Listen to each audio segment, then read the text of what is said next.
voz de los protagonistas. En Contextos.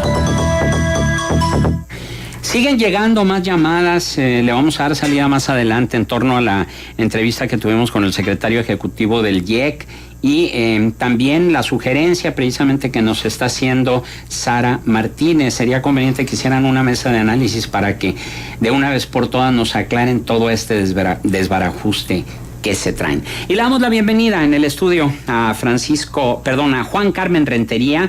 Él es coordinador de evaluación y enlace de servicio profesional docente de la Subsecretaría de Educación en La Laguna de Coahuila. Profesor, bienvenido. Buenos días, muchas gracias por la invitación. Invitamos también a Francisco López, doctor en educación, con quienes hablaremos sobre este análisis de los avances y rezagos en la reforma educativa y las expectativas en torno al nuevo modelo educativo a propósito de la celebración de hoy, o conmemoración, como usted lo quiera ver, del Día del Maestro.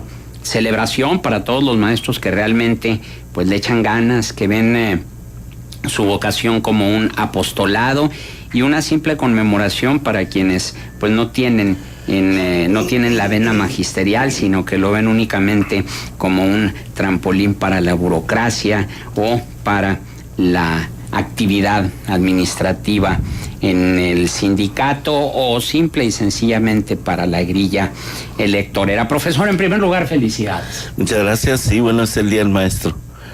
Y bueno, pues para que comparta con el auditorio su análisis de los avances y rezagos de la reforma educativa y cuáles son las expectativas que usted, como coordinador de evaluación y enlace del Servicio Profesional Docente de Educación, tiene en torno al nuevo modelo educativo.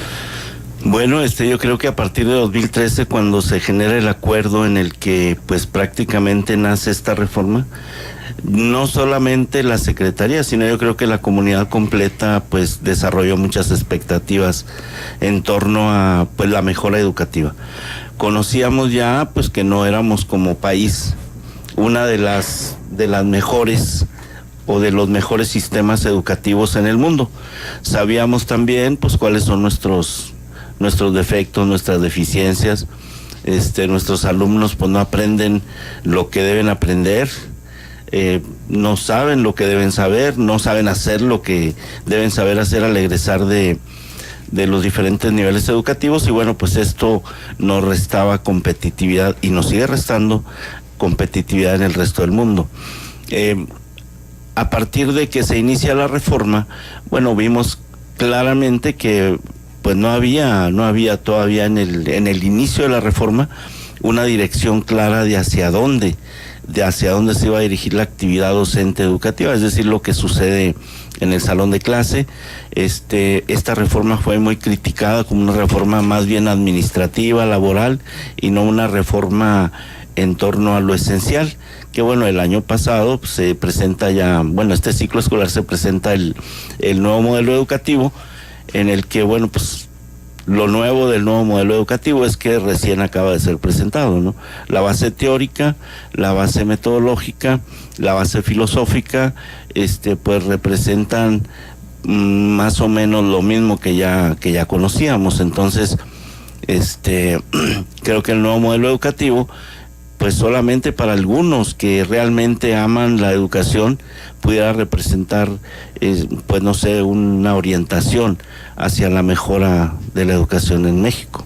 Ahora, vamos aclarando. La reforma educativa se decretó desde 2013. Así es. Pero el nuevo modelo educativo aún no entra en vigencia. No, el nuevo modelo educativo se plantea entrar en vigor el próximo ciclo escolar. Exactamente. Ahorita está en proceso de análisis, se acaba de presentar. Lo estamos entendiendo algunos, lo estamos tratando de implementar otros ya desde su inicio, haciendo pruebas de qué es lo que va a pasar con este nuevo modelo educativo, que bueno, entre otras cosas plantea la sustitución de la enseñanza de conceptos por la enseñanza de métodos, de procedimientos, de técnicas, y de sustituir también la memorización por el razonamiento, por la comprensión, y obviamente pues la educación no asumirla como no sé, un sistema de enseñanza orientado únicamente a la formación de profesionistas, sino a la formación de seres humanos, ¿no? De educar para la vida, no educar para el trabajo empresarial. Cuando arrancó en 2013 la reforma educativa, ¿había un cronograma de cuáles son los objetivos a cumplir a corto, mediano y largo plazo? Bueno, sí.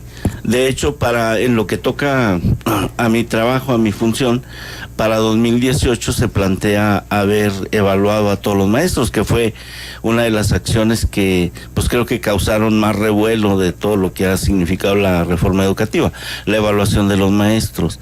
Un asunto al que no estábamos acostumbrados, un asunto que vimos venir más como una agresión que como una vía para la mejora. Y bueno, ahorita creo que esa meta por lo menos tiene algo de retraso, ¿no? Para 2018 sería muy complicado haber evaluado a todos los maestros que se establece que cumplen con los requisitos para ser evaluados. ¿Qué porcentaje se tiene hasta ahorita de evaluado? Yo creo que ahorita estamos alrededor del 50% de maestros 50%. Evaluados, cuando deberíamos estar ya ahorita por encima del 70%, pensando en que para 2016 se planteaba haber cubierto pues por lo menos las 2/3 partes de los maestros, ¿no? Ahora, ¿qué es lo que ha impedido esa evaluación, que se llegue al nivel que debería estar actualmente? Bueno, en cierta forma la resistencia de los maestros. La evaluación de la permanencia para este ciclo escolar se plantea ya como voluntaria. Sin embargo, no aparecen los suficientes voluntarios como para pensar que pudiéramos cumplir la meta en 2018. Pero, ¿cómo que voluntaria? ¿Nos puede Sí, es voluntario, o sea, usted misma se inscribe, ¿no?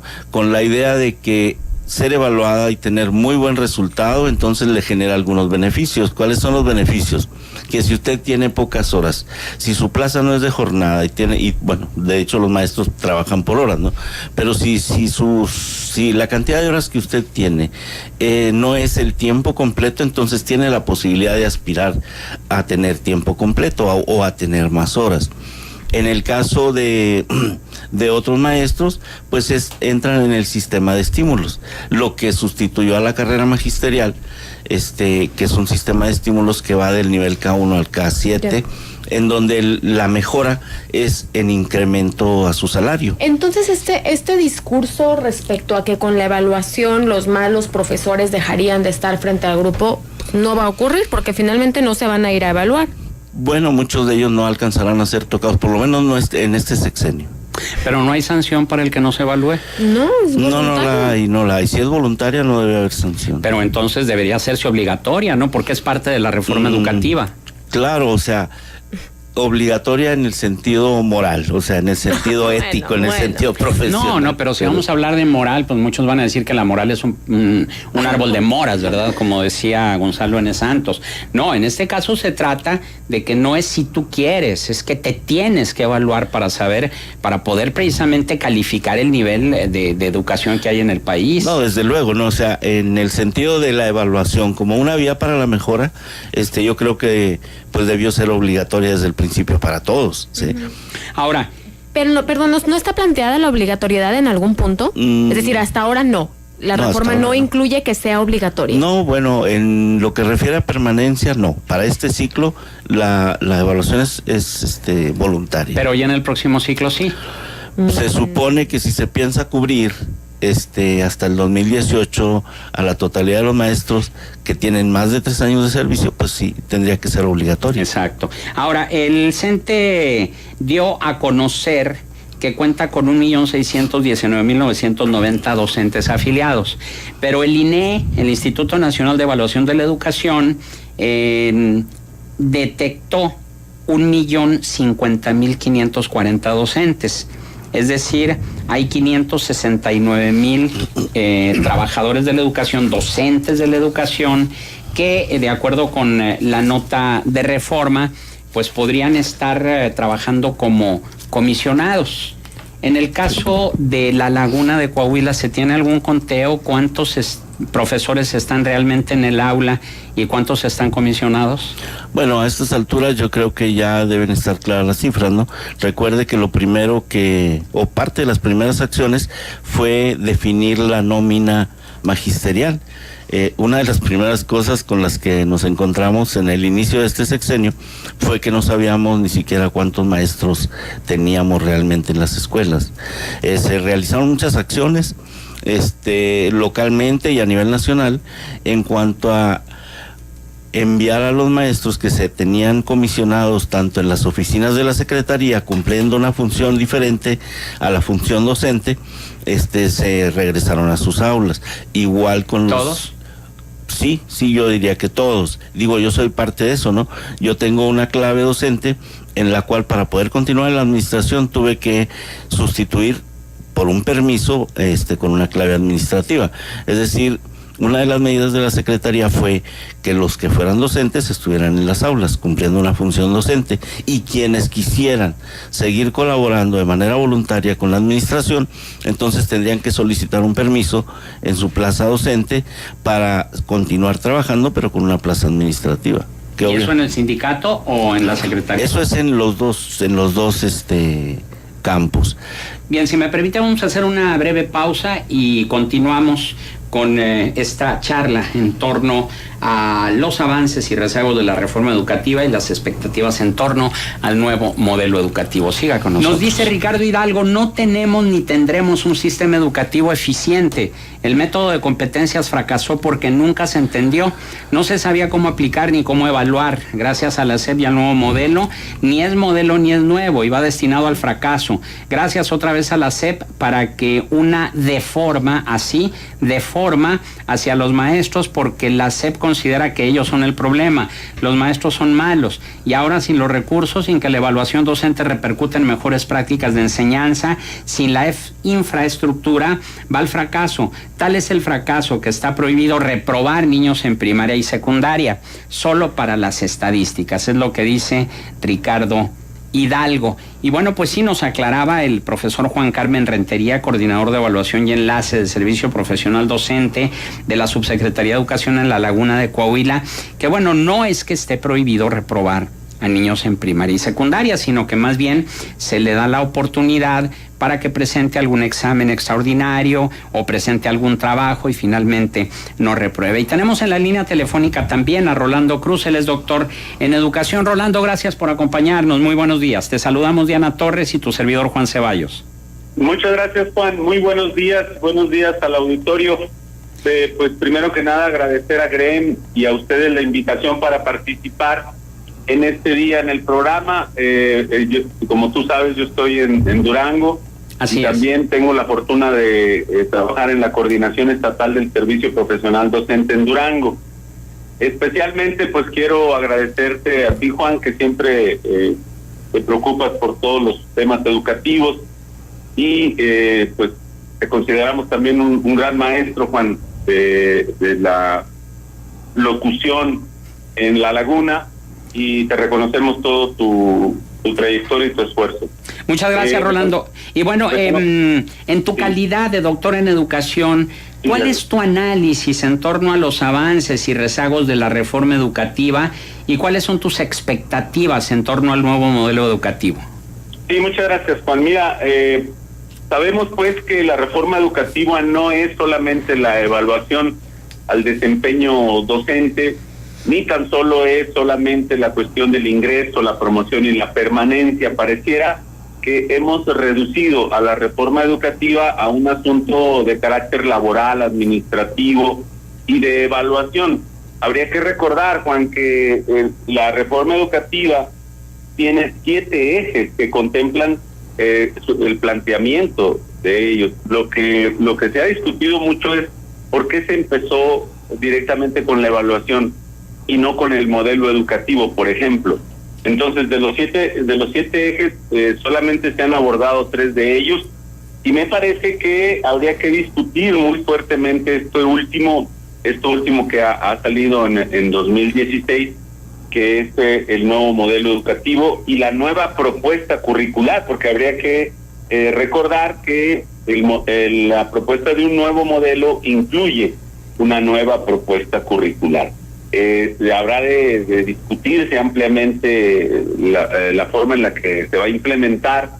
En este 2016 es un año de discusión, es un año de planteamientos importantes para poder llevarla al plano de lo concreto, pero el problema sigue siendo que para la mayoría de los ciudadanos y incluso para muchos actores educativos no nos queda claro qué es un modelo educativo y por qué, en qué nos va a servir en México. Entonces nos falta mucho por discutir. En el otro sentido, en la cuestión de la propuesta misma que la Secretaría de Educación Pública plantea para este nuevo modelo, pues la verdad es que los componentes que el sistema educativo nacional tiene y que lo hacen uno de los sistemas educativos más complejos del mundo, por el tamaño, no solo por el tamaño, sino también por la diversidad de nuestro país. El asunto doctoral, pues, es cómo hacerle para que los estudiantes logren los aprendizajes que el siglo XXI exige. Es decir, ¿cómo le vamos a hacer para dejar de trabajar de manera tradicional, de manera intuitiva, digamos, con un plan de estudio y enfocarse a la formación integral, que es lo que el artículo 3º constitucional y todo lo que se reformó tiene? Habría que recordar que el 3º constitucional pues tiene una adición fundamental, Juan, el asunto de la calidad. Sabemos todos que sigue en esencia el artículo 3º diciendo: la educación es laica, gratuita, obligatoria, pero ahora incluye de calidad. Y el asunto de la calidad todavía nos resta pero bastante tramo que recorrer para lograrla. ¿Cuáles son los fines que plantea este nuevo modelo, Juan? Es un asunto fundamental que yo invito a la mayoría de nuestros radioescuchas y a muchos profesores que nos están escuchando también, para que revisen perfectamente lo que es el planteamiento que hacen. El nuevo modelo plantea formar un ciudadano libre, responsable, crítico, analítico, creativo, que se exprese correctamente en español y al menos en un segundo idioma, que use las tecnologías de la información y la comunicación, que trabaje en equipo, que tenga una alta autoestima y confianza en sí mismo, que valore su historia, es decir, una serie de elementos que estamos lejos de lograr en nuestras escuelas. Sin embargo, Rolando, este planteamiento me parece que está muy, muy alejado del modelo educativo que tenemos en nuestro país, empezando porque aquí a los niños se les ha venido enseñando a machetear y no a razonar, no a tomar conciencia de lo que está aprendiendo. Y en ese sentido, me parece que sería romper este paradigma que se tiene actualmente en la educación para llegar a ese nuevo modelo educativo. Tendría que tardar cuando menos una generación, ¿no? ¿Cuánto tiempo le das tú para que pueda consolidarse este nuevo modelo educativo? Pues fácilmente estamos hablando de, como bien lo mencionas, una generación entre 10 y 15 años, o cuando menos, para que se empiece a consolidar. Esto que dices es fundamental, la cuestión de la memorización como el aspecto más importante para que los niños aprendan. Pero también está el otro problema, Juan, el asunto de la existencia de maestros idóneos para desarrollar el modelo. El problema es que nos está exigiendo maestros motivados, mejor preparados, actualizados, capacitados, que puedan romper este paradigma al que tú te refieres, que se fortalezca su formación inicial desde las normales y las universidades, que estén en un proceso de formación continua, que acepten que la evaluación es el único proceso que nos permite mejorar la educación, etcétera, etcétera. Entonces, también en la otra parte, o la contraparte, o la complementariedad en el proceso de enseñanza-aprendizaje requiere maestros diferentes. Juan, ¿de dónde los vamos a agarrar? Me parece fundamental esto que tú dices, Rolando, y me gustaría conocer el punto de vista de Juan Carmen Rentería, coordinador de evaluación y enlace de servicio profesional docente de la Subsecretaría de Educación en la Laguna de Coahuila, que está aquí con nosotros. Profesor, ¿están realmente preparados los maestros hoy en día para poder sacar adelante este nuevo modelo educativo y romper con un paradigma de décadas que ha privado en nuestro país, que nos hace ser un país de reprobados? Sí, como lo dice acertadamente el doctor Rolando, ¿no? O sea, no contamos con ese tipo de maestro. La SEP ha dispuesto diferentes formas de capacitación, de actualización, para que los maestros vayan orientando su forma anterior, yo ni siquiera diría tradicional, su forma anterior de impartir la enseñanza y la educación. Obviamente coincido también en el sentido de que del maestro no depende la reforma educativa, pero es un elemento estratégico para lograr el cambio educativo. Y si no tenemos profesores que incluso tengan la vocación, que estén motivados, que estén bien preparados, pero que además estén bien pagados, bien remunerados, como sucede en otros países del mundo, en donde las exigencias para iniciar la carrera docente pues son mucho más elevadas que en cualquier otro campo. Entonces creo que eso empezaría a marcar la diferencia, ¿no? Hasta ahorita, bueno, es una reforma, no es una revolución educativa, y una reforma pues lo único que hace es retocar el modelo anterior, ¿no? Entonces creo que para lograr esto pues tendríamos que avanzar en el sentido desde la selección de maestros o de futuros o aspirantes a maestros, y de todo el proceso de capacitación, de actualización a lo largo de su vida profesional. Ahora, profesor, doctor, buenos días, le saluda Diana Torres. Hay un tema pendiente que cada vez que caemos en estos asuntos volvemos a tocar, y tiene que ver con la formación de formadores, el tema de las normales. Eso no se ha tocado, y entonces, ¿qué nos garantiza que estos nuevos formadores vengan con estas nuevas habilidades? Bueno, precisamente tendríamos que ir hasta allá, o sea, sí. No se forma a un nuevo maestro con los formadores de siempre, ¿sí? Entonces tendría que ser una revolución en la educación, en donde la raíz de las cosas, o una de las áreas muy importantes sería garantizar la presencia del maestro de calidad para lograr también una educación de calidad. Pues mucho que comentar sobre este tema. Rolando Cruz, doctor en educación, y Juan Carmen Rentería, coordinador de evaluación y enlace del Servicio Profesional Docente. Agradecemos su presencia aquí en Contextos, y tendremos oportunidad de ampliar el tema más adelante. Gracias, Rolando, gracias. Muchísimas gracias. Para servirle, buen día y felicidades. Saludos a todos los maestros. Gracias.